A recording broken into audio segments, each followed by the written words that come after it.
Bem-vindos a mais um estudo da Palavra de Deus. Que a graça e a paz de Deus, nosso Pai, de nosso Senhor e Salvador Jesus Cristo, estejam com vocês mais uma vez para estudarmos as Sagradas Escrituras. O estudo de hoje é o estudo de número 73 e ele tem como título A Luta entre o Capital e o Trabalho. Após a nossa oração inicial, então, entenderemos o que isso tem a ver com a Palavra de Deus. Você verá que tem muita coisa a ver. Eu convido a você que se ajoelhe juntamente comigo para orarmos ao Senhor.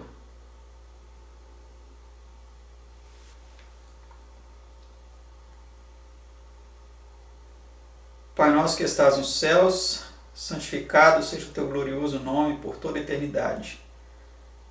Também o nome do seu Filho unigênito, nosso Senhor e Salvador Jesus Cristo. Te agradecemos por poder estudar mais uma vez a Tua Palavra e suplicamos, Senhor, que venha nos ajudar a compreender mais esse estudo da Tua Santa Palavra. Vivemos, Senhor, tempos difíceis, com muito desemprego, muitas pessoas passando necessidades em nossa nação e também em outras nações, em outros países, próximos ou distantes.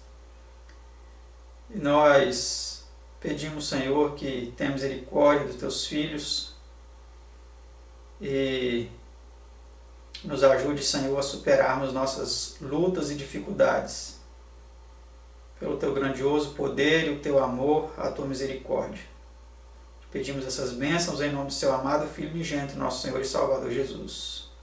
Amém.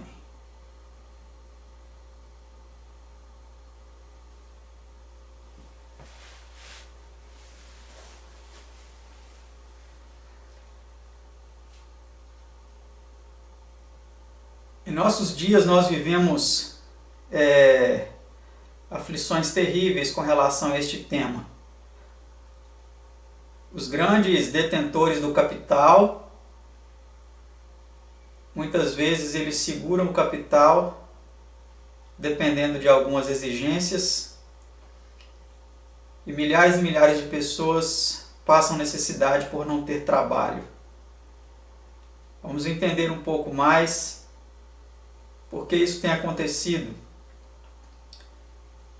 Um dos motivos eu já quero comentar aqui, adiantar, que inclusive o estudo ele não comentou sobre isso, mas é algo claramente perceptível por cada um de nós. Eu creio que talvez o estudo até não comentou, porque na época em que o livro foi escrito não era uma questão tão notável como em nossos dias. Como nós vimos no estudo anterior, a tecnologia e a ciência têm aumentado consideravelmente e muitos empregos têm sido destruídos porque as máquinas passaram a fazer esse trabalho. E isso é realmente muito triste. Trabalho que muitos e muitos homens poderiam fazer, está sendo feito por apenas uma máquina. Esse também é um dos fatores pelos quais o desemprego, as crises, a fome, elas têm aumentado consideravelmente, entre outros tantos motivos, né? Mas vamos para a primeira pergunta de nosso estudo, que é a seguinte: qual é uma das razões pelas quais os últimos dias serão trabalhosos? Porque haverá homens amantes de si mesmos, avarentos, segundo Timóteo 3, verso 2.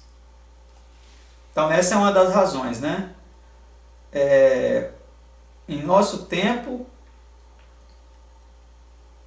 enfrentamos tempos difíceis porque a avareza, aqueles que amam a si mesmos, às suas preferências, em detrimento das necessidades dos outros, tem sido considerado um dos maiores motivos pelos quais vivemos tempos difíceis.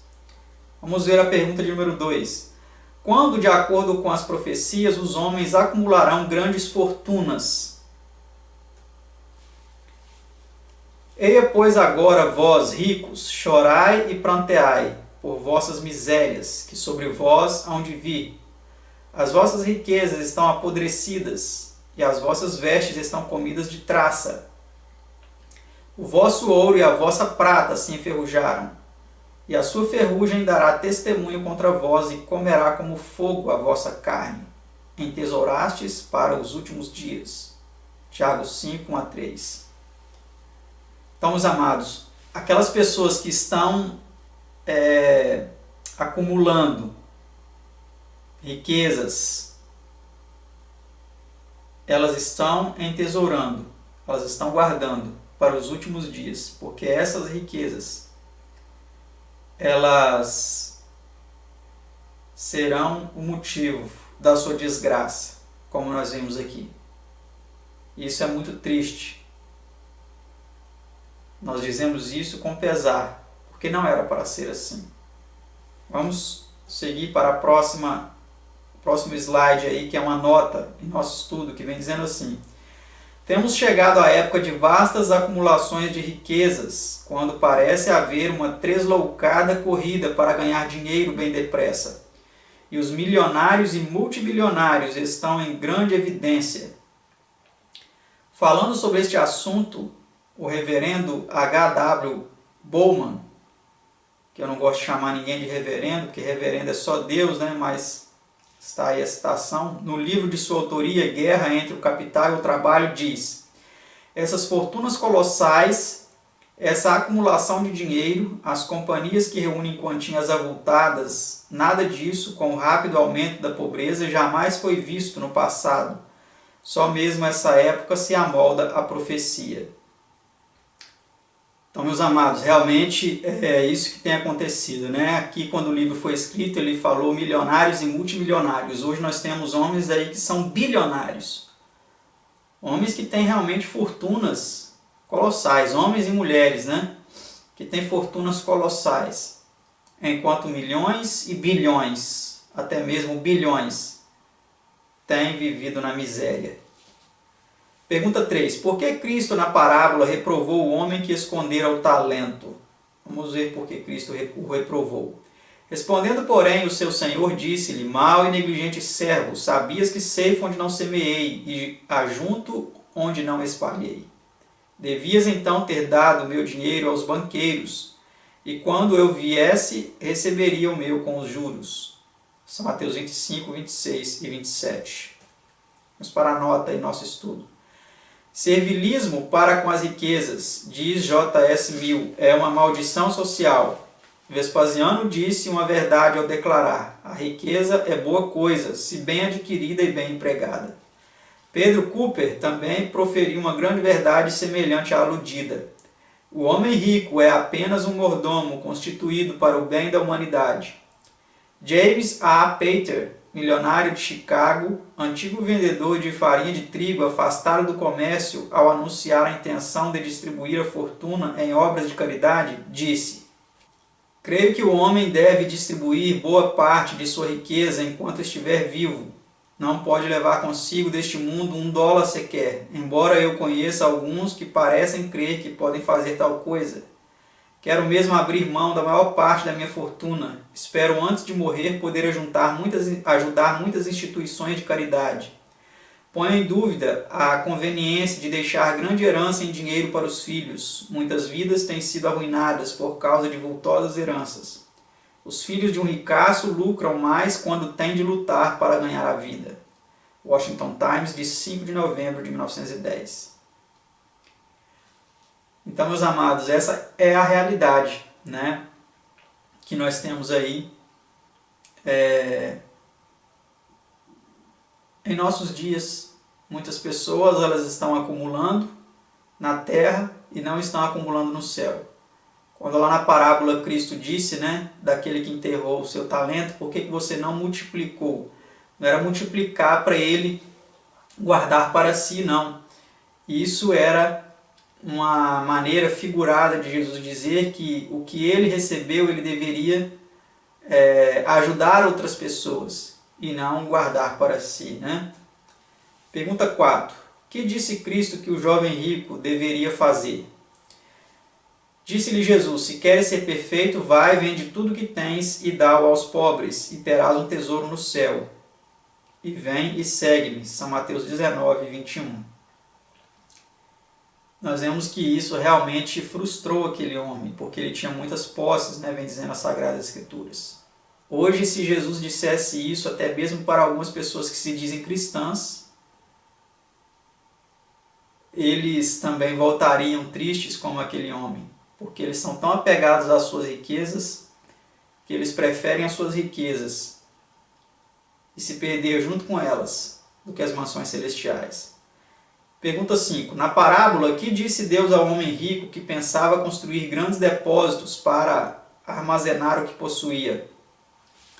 Mas Deus lhe disse: louco, esta noite te pedirão a tua alma, e o que tens preparado, para quem será? São Lucas 12, verso 20. Então aquele homem foi considerado como louco. Por quê? Ele estava fazendo planos e mais planos aqui para essa terra, mas não estava pensando após a sua morte o que aconteceria. Se ele estava realmente preparando a sua vida para viver na eternidade com Deus. E assim muitos também têm vivido hoje. Pergunta 6. Como têm vivido os ricos no dizer de São Tiago? Vamos ver o que ele diz. Deliciosamente vivestes sobre a terra e vos deleitastes. Cevastes os vossos corações como num dia de matança. São Tiago 5, verso 5. Isso quer dizer que tem vivido na luxúria e nos prazeres, sem ligar importância alguma às necessidades dos pobres e do grande mundo que os rodeia. Tem vivido somente para gozar sozinhos, sem pensar na responsabilidade para com Deus nem para com o próximo. Essa é a situação de muitos, meus amados. E isso é uma grave situação. Assim como os homens, eles cevam, vamos colocar num poço, num rio, eles cevam ali para pegar aqueles peixes, eles vão jogando comida para engordar aqueles peixes, não sabendo aqueles peixes que dentro em breve eles serão apanhados na rede ou no anzol e morrerão. Assim muitos também têm vivido deliciosamente, têm se engordado para um dia de matança. Quão grave é isso, meus amados? E precisamos estar atentos para não nos envolver nesse sistema de coisas deste mundo capitalista, consumista, egoísta, para sermos assim também destruídos, junto com os orgulhosos, os egoístas, os mais amantes de si mesmos, que amigos de Deus e amantes de Deus e do próximo. Pergunta 7. Quem dá força ao homem para que possa adquirir riqueza?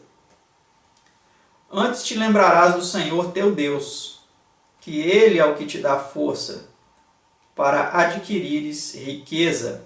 Deuteronômio 8, verso 18. Então, muitas pessoas orgulhosamente dizem, né, o dinheiro é meu, eu faço dele o que eu quiser.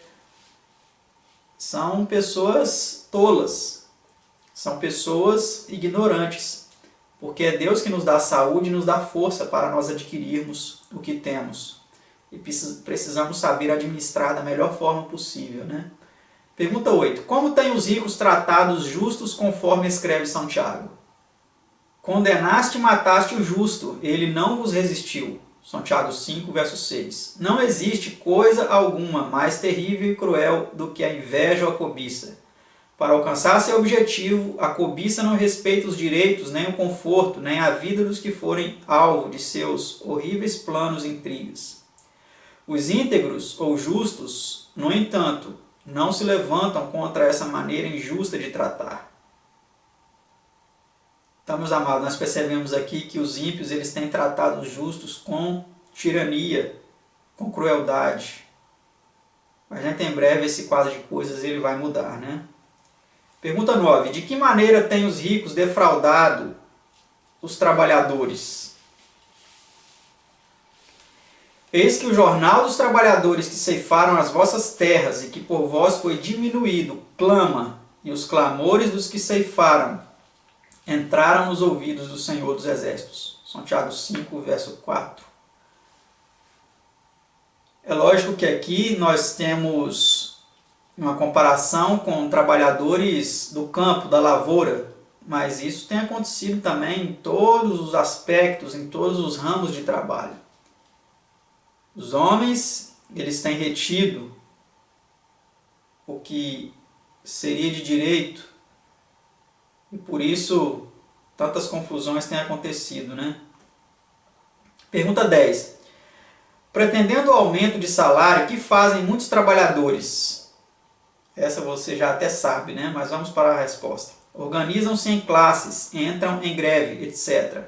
Embora estes meios possam conseguir bons resultados por algum tempo, amenizando provisoriamente a situação, contudo não eliminam o mal, nem resolvem o caso de maneira definitiva. O mal tem raízes profundas, está no coração humano e coisa alguma a não ser a conversão, uma mudança do coração e dos sentimentos, pode eliminá-lo.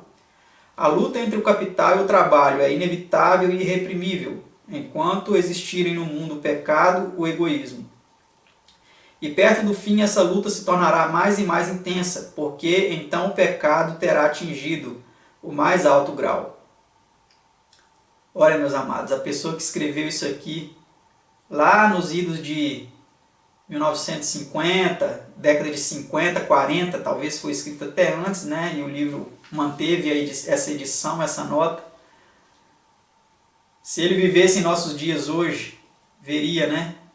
Que realmente o que ele escreveu tem acontecido. Quantas e quantas greves têm acontecido. Pessoas que confundem baderna com greve, porque a Constituição brasileira ela garante o direito à greve, que é a cessação laboral para a reivindicação de interesses dos trabalhadores.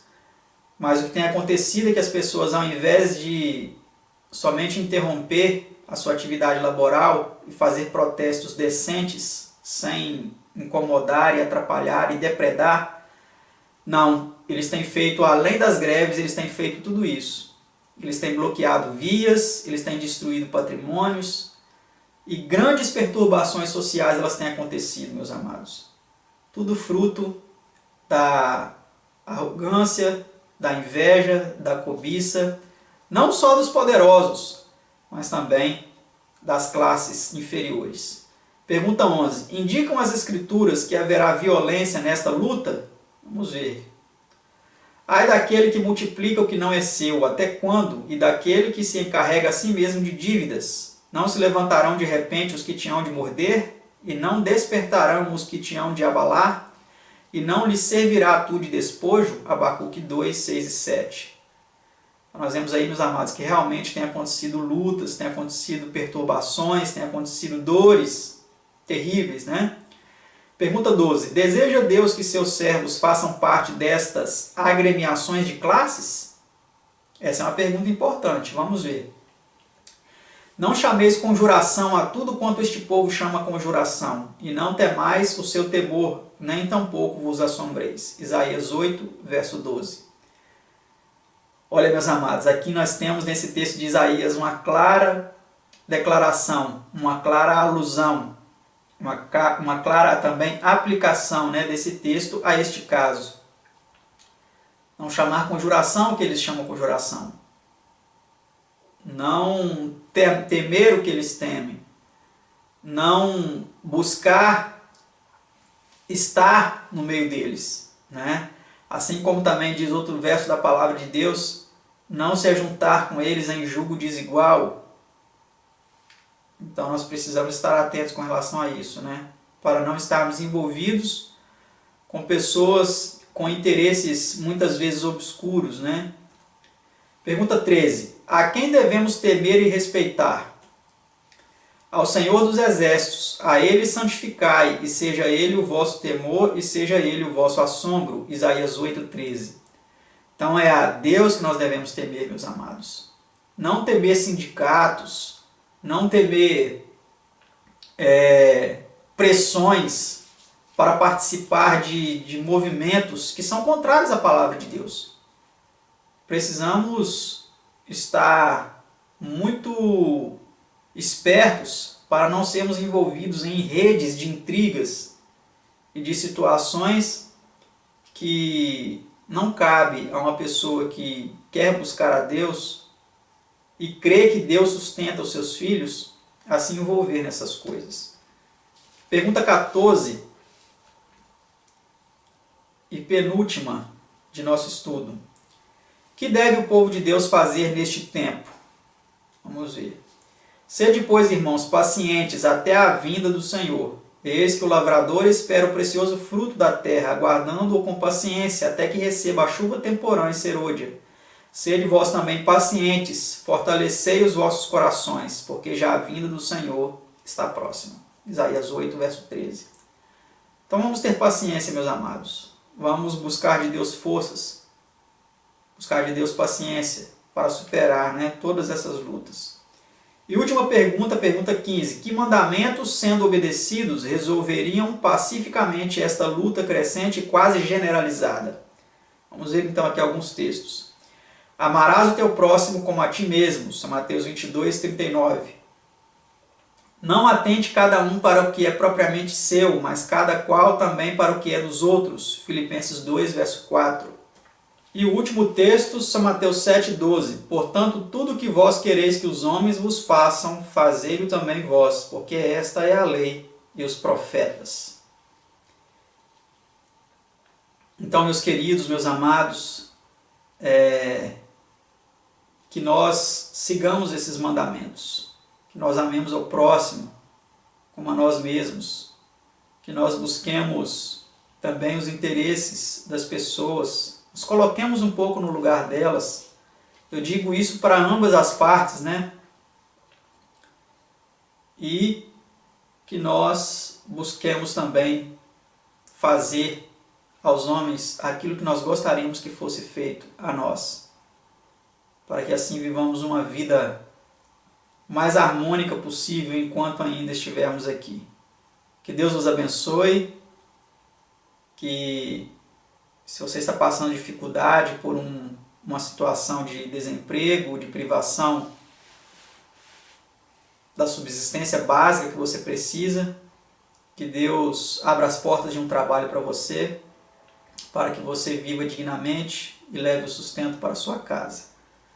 Até o nosso próximo estudo, se for da vontade de Deus. Tchau!